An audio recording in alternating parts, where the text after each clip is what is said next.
আসসালামু আলাইকুম রহমতুল্লাহ। কুমিল্লার কৃষি মেলাতে স্বাগতম আপনাদের বন্ধুরা। সবাই কেমন আছেন বন্ধুরা? আলহামদুলিল্লাহ, আমাদের যে ক্রিকেটে বলছে যে চতুর্থ বেসের যে বাচ্চাগুলো ফুটছে, আলহামদুলিল্লাহ আজকেও অনেক বাচ্চা ফুটে বের হয়েছে। মানে কী পরিমাণ হয়েছে আপনারা নিজেরাই দেখেন। আলহামদুলিল্লাহ আলহামদুলিল্লাহ, প্রত্যেকটা এক কথায় মানে কত হাজার বাচ্চা হবে আল্লাহ ভালো জানে।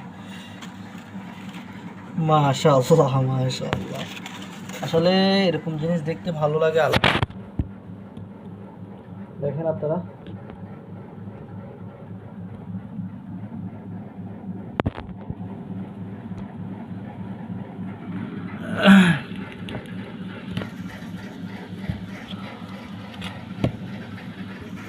কত হাজার বাচ্চা হয়েছে আসলে বলা যাচ্ছে না।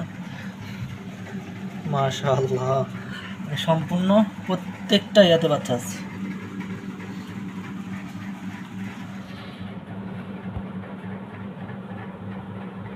তো আমাদের জন্য দোয়া করবেন, কুমিল্লা কৃষি মেলা সবসময় সাথে থাকবেন।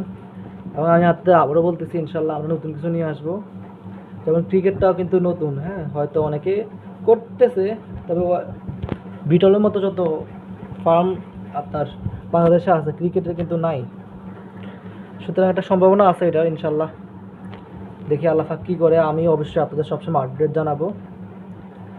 এবং এটা নিয়ে এই ক্রিকেট ফোকা নিয়ে আমি প্রায় 1 বছরের মতো, যেমন শীতে আমি বাচ্চা পাইনি, অল্প কিছু বাচ্চা পাইছি, মনে হয় যে 6 থেকে 700, এর মধ্যে 400 বা 450 মতো মাদা হয়েছে। এগুলো দেখে এই পরিমাণ বাচ্চা হয়ে গেছে। এবার যদি আমরা যদি 5-6 হাজার মাদার হয়, তাহলে চিন্তা করেন কী পরিমাণ বাচ্চা আমি পাইতে পারি ইনশাল্লাহ। আমি যতটুকু জানি যে একটা ক্রিকেট পোকা 2000-এর অধিক ডিম দেয়, 2000-এর অধিক। চিন্তা করে দেখেন এটার সম্ভাবনা কতটুকু। তো ইনশাল্লাহ সবসময় আপডেট দেবো, আপনারা আমার সাথে থাকবেন, সবসময় সাপোর্ট করবেন, এতটুকু আশা করি আপনাদের কাছ থেকে। আজ এই পর্যন্তই। আসসালামু আলাইকুম।